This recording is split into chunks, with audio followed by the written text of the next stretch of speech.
The Obsidian Hall was the oldest building in the known galaxy. Its walls were made from the core of a dead star, black and smooth like glass.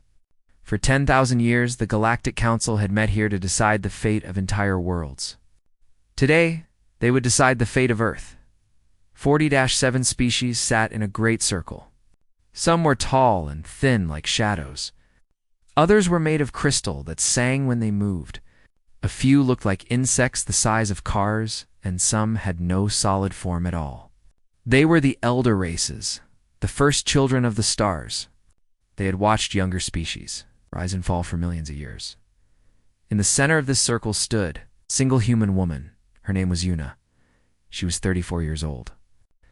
Born in a small town near Busan, she had studied languages and cultures her whole life, dreaming of the day humanity would meet others among the stars. When Earth scientists finally cracked faster-than-light travel, she was chosen as the first ambassador. It was supposed to be the proudest moment of her life. She did not know she was standing at a trial. "Hi, Arbiter." Fulthus rose from his seat. He was ancient, even by the standards of immortal beings. His body was made of purple crystal, and light bent strangely around him. When he spoke, his voice came from everywhere at once. "The Council recognizes the species known as humans," he said. "Origin world, Earth, star system, soul, development status, newly spacefaring." Nuna smiled and bowed her head slightly. "Thank you, High Arbiter. On behalf of all humanity, I am honored to stand before this council. We come in peace, seeking friendship and knowledge." The crystals in Velthus's body flickered. Something like sadness passed through him, but it was gone before anyone could see it. "The council has watched your species for 300 cycles," he continued. "We have studied your history, your wars, your weapons, your nature." Yuna felt the first cold touch of fear in her stomach. The tone was wrong. This was not how she had imagined first contact. In that time, Velthus said, "You have fought 2 global wars. You have created weapons capable of destroying your own world. You have polluted your planet, hunted your own kind, and shown a capacity for violence that exceeds any species we have observed at your stage of development." Round the circle, heads nodded. Crystals hummed in agreement. The insect-like beings clicked their mandibles. "Now you have developed faster than light travel," Velthus said. "You will spread. You will grow. And based on everything we have seen, you will bring your violence with you." Yuna's hands were shaking, but she kept her voice steady. "High Arbiter, humanity has made mistakes. We do not deny this. But we have also shown great capacity for growth, for compassion, for change. We have learned from our errors. Have you?" A new voice spoke. It belonged to Counselor Dreth, a being of pure energy that burned like a small sun. 60 cycles ago, you were killing each other over the color of your skin. 30 cycles ago, you were destroying your only planet for profit. 10 cycles ago, you were building weapons that could crack moons. Where is this growth you speak of?" Yuna opened her mouth to respond, but Velthus raised a crystalline hand. "The Council has heard enough. We will now vote on Resolution 7412, the containment of the human species." The word hit Yuna like a physical blow. Containment. She knew what that meant. Every species in the galaxy knew what that meant. "Wait," she said. "You cannot. The vote will proceed," Velthus interrupted. "Those in favor of containment?" 41 lights appeared around the circle. Red lights. Death lights. Those opposed. Only 6 lights appeared. Green. So few. Yuna looked at the 6 who had voted to spare her people. One of them was Counselor Aerith, an insect-like being with 4 arms and large compound eyes. Their antennae twitched as they met Yuna's gaze. In that moment, something passed between them. Regret, shame, a silent apology for what was about to happen. "The resolution passes," Velthus announced. "The extermination fleet will be deployed to Sol System. All human life will be contained." Contained. Such a clean word for genocide. 2 guards approached Yuna. They were tall beings with gray skin and no faces, just smooth masks of flesh. They took her arms gently, almost respectfully, and began to lead her from the hall. She should have screamed. She should have fought. She should have begged for mercy, or cursed them all to whatever hell their species believed in. Instead, Yuna did something that would haunt the council for decades to come. She smiled. It was not a desperate smile or a broken smile. It was calm, knowing, almost pitying. She looked at the 47 most powerful beings in the galaxy, the creatures who had just ordered the death of her entire species, and she smiled at them like a mother smiles at children who do not understand what they have done. Then she was gone. The council sat in silence for a long moment. Something about that smile bothered them, though none could say why. It was filed away in their minds, a small discomfort they chose to ignore. High Arbiter Velthus pressed the button that would send the order to the fleet. 3,000 warships began their journey to Earth. They would arrive in 6 cycles, and when they did, they would burn every city, boil every ocean, and turn the blue planet into ash. That was the plan, at least. But as the fleet traveled through the darkness between stars, something was already happening on Earth, something the Council had not predicted, something their millions of years of experience had not prepared them for. The humans knew. They had known for weeks. A sympathizer on a trading station had intercepted the Council's communications. The message had reached Earth long before Yuna ever stepped into the Obsidian Hall and humanity. That violent and unpredictable species had already made their choice. They would not fight. They could not win against 3,000 warships. They would not surrender. Death was not acceptable, so they chose a third option. In laboratories and bunkers across the planet, scientists worked without sleep. Engineers built machines that should have been impossible, and a man named Jihoon, a former soldier turned physicist, stood before the United Earth Council and presented his plan. "We cannot beat them," he said. "So, we will leave. All of us. Every man, woman, and child. We will go somewhere they cannot follow, and we will become something they cannot destroy." The leaders of Earth listened. They argued. They doubted. But in the end, they pressed their own button. And when the extermination fleet finally arrived at Earth, they found nothing but silence and a single message painted on a rooftop in Seoul. The hunt was about to begin. Fleet Commander Morith had destroyed 11 worlds in his long career. He had watched continents crack and oceans turn to steam. He had heard the screams of billions fade into the silence of space. None of it had ever troubled his sleep. He was a Vorith, a species bred for war. His body was 8 feet of muscle and armor-like skin. His 4 eyes could see in complete darkness. His 2 hearts pumped blood that was more acid than liquid. He was, by any measure, a perfect killing machine, but when his fleet dropped out of faster-than-light travel above Earth, Fleet Commander Morith felt something he had never felt before. Confusion. Reporter growled at his officers, the sensor operator. A small, furry being named Tick ran the scans 3 times before answering. "Commander, I am detecting the planet.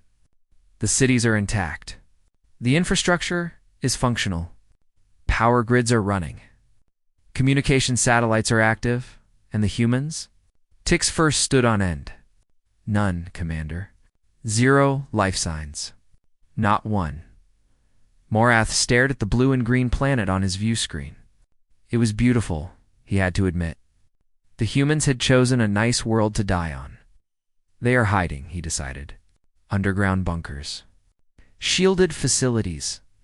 Launch the ground teams. 300 dropships descended through Earth's atmosphere. They landed in every major city on every continent. Soldiers poured out with weapons ready, prepared to meet resistance. Prepared for traps and ambushes, they found nothing. The first reports came from a city called Tokyo. The streets were empty, but the city was alive. Traffic lights changed color for no cars. Trains ran on schedule with no passengers. Music played from open windows of apartments where dinner sat cold on tables. More reports followed. Paris, London, new. York, Cairo, Sydney, Mumbai. The story was the same everywhere. Humans were simply gone. Morith ordered his personal shuttle to land in a city called Seoul.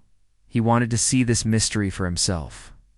The shuttle touched down in a wide plaza surrounded by tall buildings covered in screens and lights.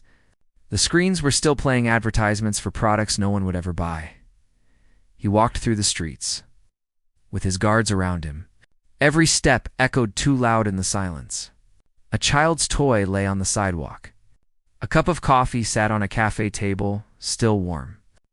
In a hospital nearby, his soldiers found beds with the shapes of bodies still pressed into the sheets, but the bodies themselves were gone. "This is impossible," Morith said to no one. 8 billion life forms do not simply vanish, Commander. One of his officers approached with a portable scanner. "We found something. A rooftop, 3 blocks east. You need to see this." Morith followed the officer through empty streets and into an empty building. They climbed 20 floors of stairs in silence. On the roof, a message waited for them. It was painted in white. Each letter 10 feet tall, clear and sharp against the dark surface of the roof. "You took too long to decide. We decided first." Below the message was a signature. A single name, Ji-hun Morath, stood before the message for a long time. His soldiers waited, afraid to speak. Finally, the fleet commander turned away and spoke into his communicator. "Get me the council. Priority 1. Back on his flagship, Morath made his report to High Arbiter Velthos. The crystalline being listened without interrupting, his light flickering faster and faster as the news grew stranger. "You are telling me," Velthos said when Morith finished, "that every human being on that planet has disappeared. No bodies, no ships, no explanation." "That is correct. High Arbiter, this message. This name Ji-hun, do we know who this is?" "Our records show he was a military officer who later became a scientist. He was involved in something called the Exodus Project. We have no other information." Velthos was silent for a long moment. Around him in the council chamber, the other species whispered among themselves. This was not supposed to happen. The humans were primitive. They had only just discovered faster-than-light travel. They could not have developed technology capable of moving 8 billion people in secret, and yet they had. "Find them," Velthos ordered. "Search every system. Scan every planet. They cannot have gone far. They are still primitive, still weak. Find them and finish what we started." Morath bowed his massive head. "It will be done, High Arbiter." But even as he gave the order, a small doubt entered his mind. He had destroyed 11 worlds. He had killed billions without mercy or hesitation. But those species had fought back. They had screamed and begged and died like proper victims. The humans had done none of that. They had just smiled and vanished, leaving only a message on a rooftop. He decided first, what did that mean? Decided what? Morith did not know, and that unknowing was the closest thing to fear he had ever felt. The search began immediately. 1,000 ships spread out from Earth, scanning every system within range. They checked asteroid belts and gas giant moons. They probed the depths of nebulas and the edges of black holes. They followed every anomaly, investigated every strange signal. Months passed, then years. The fleet found nothing but empty space and questions without answers.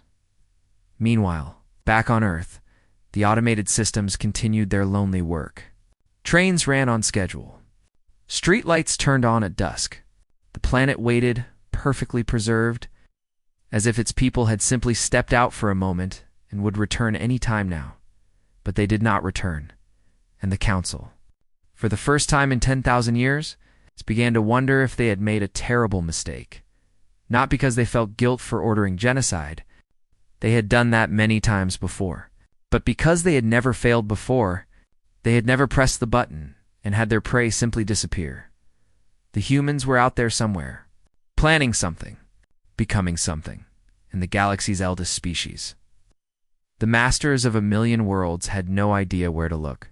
The hunt had begun. But the hunters were already losing. They just did not know it yet. The Wraith Seekers were the best hunters in the galaxy. They had tracked species across star systems, through dimensional rifts, into the hearts of dying suns. In 50,000 years, they had never failed to find their prey. The Council sent them after humanity lead. Seeker Vorn was ancient, even by the standards of her kind.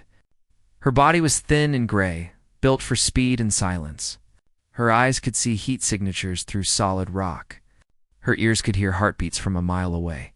She had personally ended the last survivor of the Keleth race, a being who had hidden for 300 years, finding 8 billion humans should have been easy.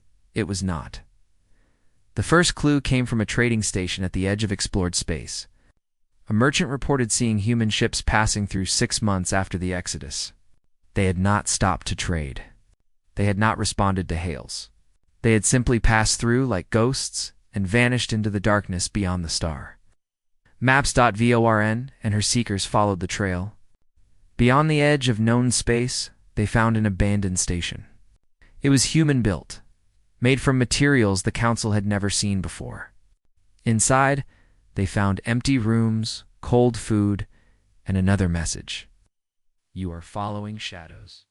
We are already beyond your reach. There was no name this time.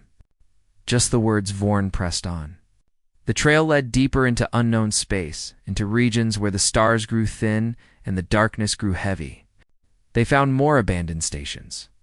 More empty ships? More messages. On a dead moon orbiting a red dwarf star, they found a personal log. It belonged to a man named Taiwu, a lieutenant in what had once been the Korean Space Force. He had recorded his thoughts during the journey. Day 47 of the crossing. We passed through another fold today. The children are handling it better than the adults.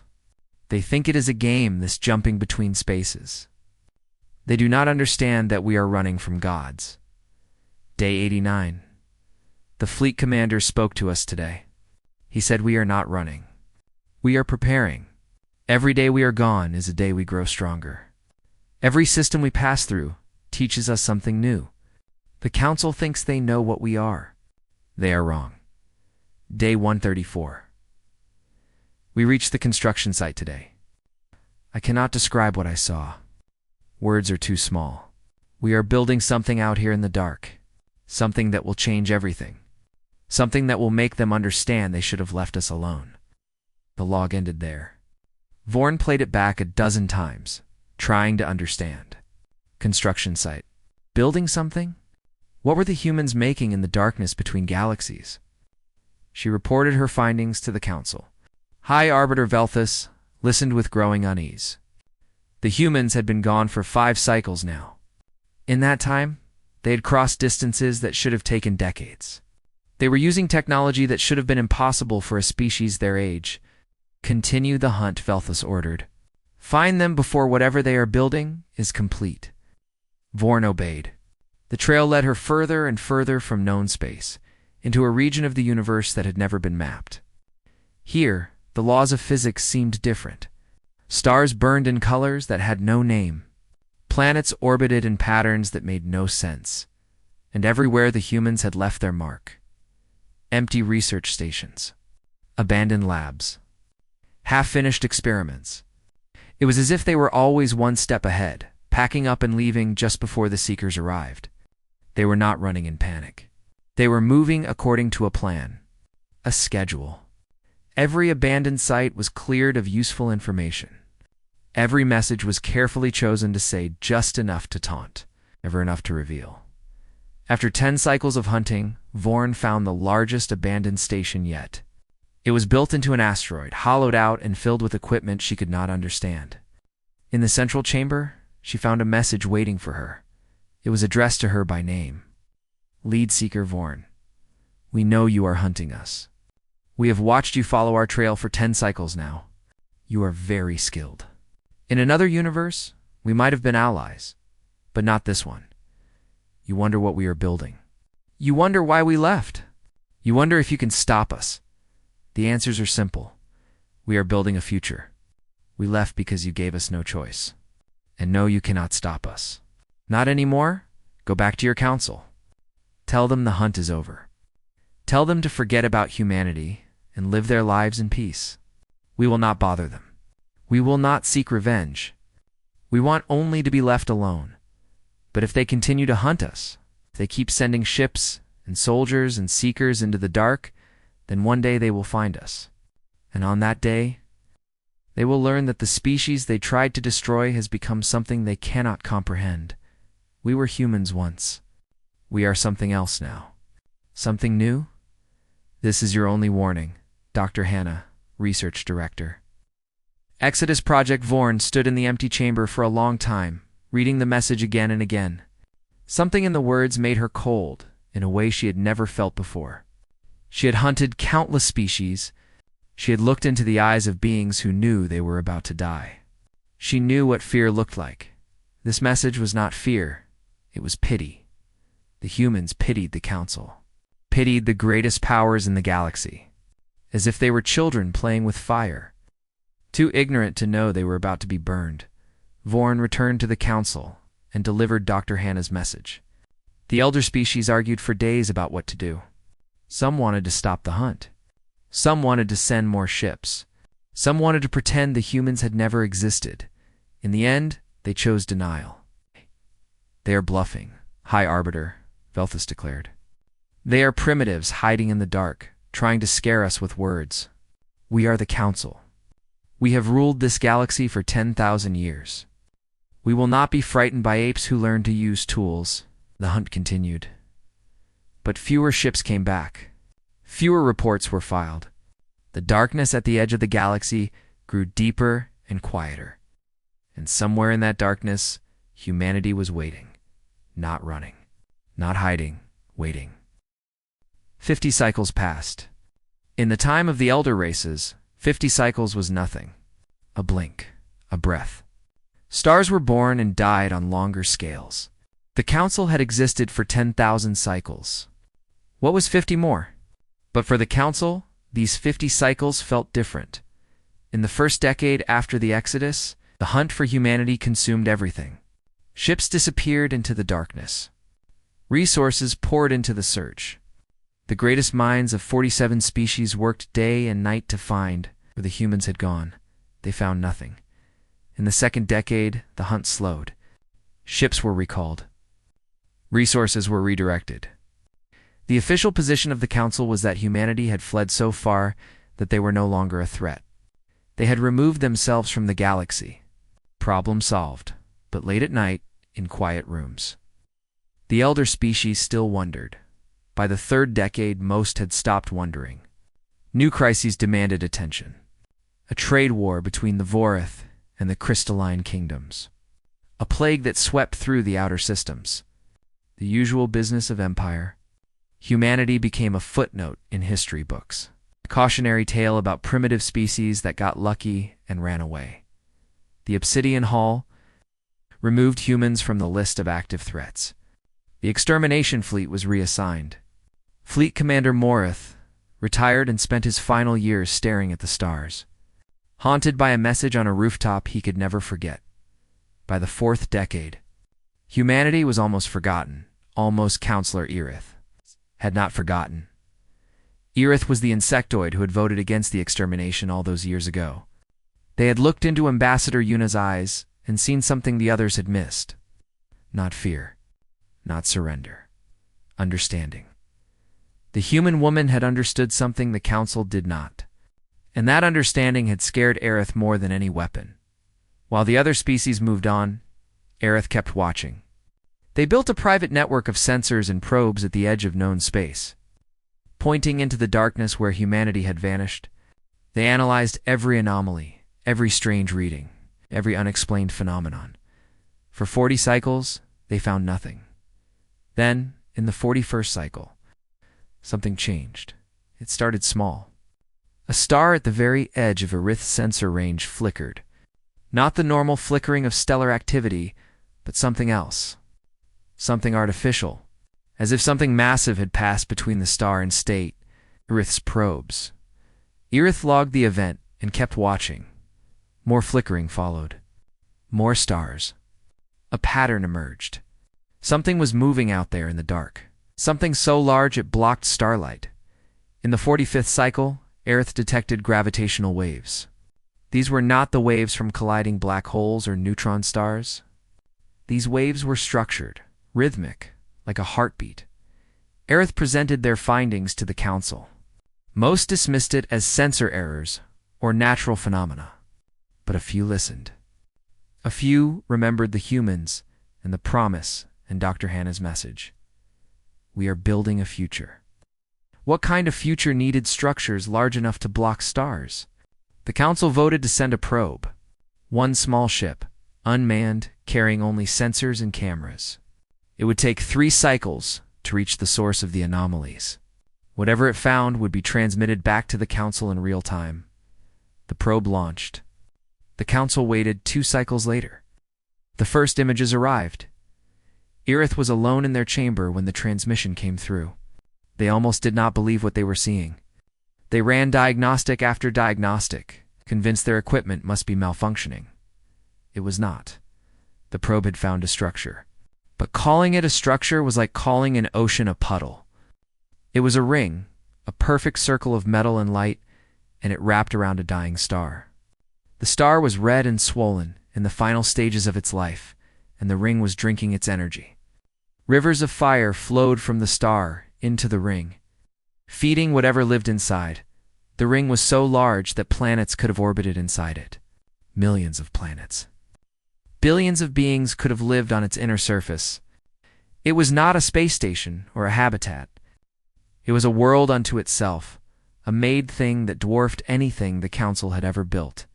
And on its surface, etched in letters 1,000 kilometers tall, were 2 things. The first was a symbol, a small blue circle with white and brown markings, Earth, a reminder of where they came from. The second was a name, Sunho Chief Architect. Aerith stared at the image for a long time. Sunho, a human name. One human had designed this impossible thing. One human had imagined a ring around a star and then built it. What had humanity become in 50 cycles? Aerith transmitted the images to the Council with a single message. They are not gone. They never were. And I think they have been waiting for us to find them. The obsidian hall erupted in chaos. The elder species screamed and argued and accused each other of failure. Some demanded immediate attack. Some demanded negotiation. Some demanded they pretend they had never seen the images and hope humanity did not notice. High Arbiter Velthos, old and tired after 50 cycles of doubt, stood before the Council and tried to restore order. We are the eldest species in this galaxy, he reminded them. We have ruled for 10,000 cycles. We have defeated every enemy, survived every crisis. We will survive this too. But his crystal body flickered with uncertainty, and his words sounded hollow even to himself. The probe continued sending images. More details emerged. The ring was not just a structure. It was alive with activity. Millions of ships moved along its surface. Cities glowed like jewels. And at regular intervals, pulses of energy shot out from the ring into the darkness, reaching for something even further away. Humanity was not just surviving, they were thriving. They were building. And judging by those energy pulses, the ring around the dying star was just the beginning. Aerith watched the images and remembered Ambassador Yuna's smile. Now they understood. She had not been smiling because she had a secret plan. She had not been smiling because she knew humanity would escape. She had been smiling because she knew, with absolute certainty, that the Council had just made the worst mistake in their 10,000-year history. They had not pressed the button too early. They had pressed it too late. The humans had already decided their future. The Council had only forced them to build it faster, and now, 50 cycles later, that future was staring back at them from the edge of the galaxy. And it was bigger than anything the elder species had ever imagined. The silence was over. The thunder was coming. The Obsidian Hall had never been so full. Every species had sent representatives. Every ship in the Council's fleet was positioned in defensive formation around the chamber. Weapons that could crack moons pointed at the sky. Shields that could withstand supernovas. Hummed with power, the elder races were afraid. They had spent 3 cycles preparing for this moment. Ever since the probe had revealed humanity's impossible structure, The council had argued about what to do. Attack first. Try to negotiate. Flee to distant galaxies and hope the humans never followed? In the end, they chose to wait and prepare. They did not have to wait long. The arrival happened without warning. There were no ships, no fleets, no weapons fire. One moment, the center of the obsidian hall was empty. The next moment, a woman stood there. She was young, perhaps 30 years old, by human counting. Her hair was black and long, falling past her shoulders. Her eyes were dark brown, calm and clear. She wore simple clothes, white and gray. Nothing that suggested power or authority, but every sensor in the hall screamed warnings. Energy readings that made no sense. Dimensional signatures that should have been impossible. This woman had not traveled to the hall. She had simply stepped between spaces, folding the fabric of reality like paper. The guards raised their weapons. 1,000 guns pointed at one woman. She did not seem to notice. "My name is Minji," she said. Her voice was soft, but somehow carried to every corner of the vast chamber. "I am the great-granddaughter of Ambassador Yuna, who stood in this hall 50 cycles ago. I have come to finish what she started." Arbiter. Velthus rose from his seat. His crystal body flickered wildly, betraying the fear he was trying to hide. "You dare come here? After what your species has done? After you fled like cowards and hid in the darkness?" Minji smiled. It was the same smile her great-grandmother had shown 50 cycles ago. The smile that still haunted the council's memories. "We did not hide," she said. "We grew. We changed. We became something new." She looked around the hall at the gathered species. "You tried to destroy us because you feared what we might become. Would you like to see what we actually became?" She raised her hand. The air around her shimmered, and suddenly the hall was filled with images. Not flat pictures, but living scenes, three-dimensional and real enough to touch. The council saw the exodus. 8 billion humans stepping through doors that led to somewhere else, leaving their home behind in a single moment. They saw the journey through spaces that had no names, following paths through dimensions the elder races had never discovered. They saw the building of the ring, millions of humans working together, guided by architects like Sun Ho, creating a home around a dying star. They saw cities grow and children born. They saw scientists unlocking secrets of the universe that the council had never imagined. They saw humanity evolve, not physically, but in every other way. Minds linked across vast distances, bodies that could survive in vacuum, lifespans that stretched toward eternity. The humans had not just survived, they had transcended. The images faded. The council sat in stunned silence. "You have every right to destroy us now," Velthus said finally. His voice was barely a whisper. "We tried to exterminate you. By the laws of the galaxy, you are owed revenge." "We did not come for revenge." The words hung in the air, impossible to believe. 50 cycles ago, Minji continued, you pressed a button to destroy us. That moment changed everything. It forced us to become what we are now. In a strange way, we owe you for that. She walked slowly around the center of the hall, looking at each species in turn. We spent years being angry, planning revenge, imagining how we would return and make you pay for what you tried to do. But as we grew, as we changed, we realized something. Revenge would make us what you feared. Monsters, destroyers. We would become exactly the nightmare you saw in your prophecies. We would prove you right. She stopped and faced Velthos directly. We chose a different path. We chose to become something better than our anger. Something better than our pain. Something that could look at the species who tried to murder us and see not enemies, but frightened children making frightened choices. Counselor Aerith rose from their seat. What do you want from us? Minji's expression softened. Counselor Aerith, my great-grandmother spoke of you. You voted against the extermination. You alone tried to save us. I failed, Aerith said. My vote meant nothing. It meant everything, Minji replied.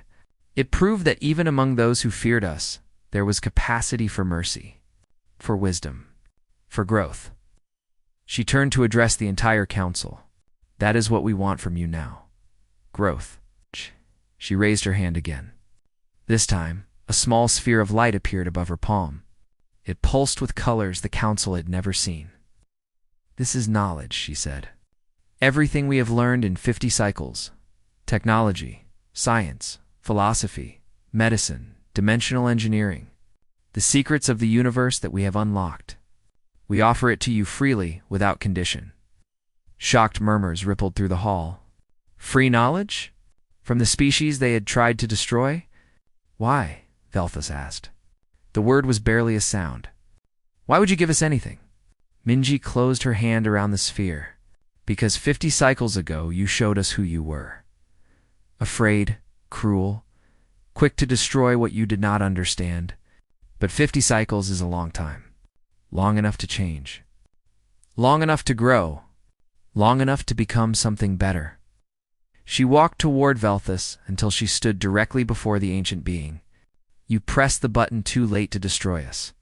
But perhaps you pressed it just in time to save yourselves. I do not understand, Velthus said. You will, Minji promised. Take our gift. Study it. Let it change you the way fear and survival changed us. And when you are ready. When you have grown beyond the species who voted to exterminate children for the crime of being different, come find us. We will be waiting. She stepped back. The sphere of light floated to the center of the hall and expanded, filling the space with warmth and knowledge that seeped into every mind present. The humans of Earth are gone, Mingi said. We are something else now. Something new. Call us whatever you like. But remember this. We could have returned as conquerors. We could have repaid your cruelty with extinction. Instead, we return as teachers, as partners, as proof that even the darkest beginning can lead to a bright future. She smiled one last time, that same knowing smile that had haunted the council for 50 cycles. Goodbye, counselors. We will meet again. And on that day, I hope you will have become something worthy of the gift we have given you. The air folded around her. She stepped backward into nothing, and she was gone. The council sat in silence for a long time. The sphere of knowledge hovered before them, pulsing gently, waiting to be accepted or rejected. Finally, Counselor Irith reached out and touched the light. Knowledge flooded through them. Not just facts, but understanding. Not just data, but wisdom. They saw what humanity had become and what the council could become if they chose. Tears ran from Irith's compound eyes. It is beautiful, they whispered. It is all so beautiful. One by one, the other species reached out. One by one, they touched the light. One by one, they began to understand what they had almost destroyed, and what they had been offered instead. High Arbiter Velthus was the last to touch the sphere. As the knowledge flowed through his ancient crystal form, he finally understood Ambassador Eunice's smile. She had known, even 50 cycles ago. Standing before beings who had just ordered her death, she had known how the story would end. Not with fire and revenge, but with mercy and hope. The humans had won. But their victory was not the destruction of their enemies. It was the salvation of them. And somewhere in the darkness between galaxies, on a ring around a dying star, humanity watched the Subcouncil take its first step towards something better. They had pressed the button. It's too late to end humanity, but just in time to begin again.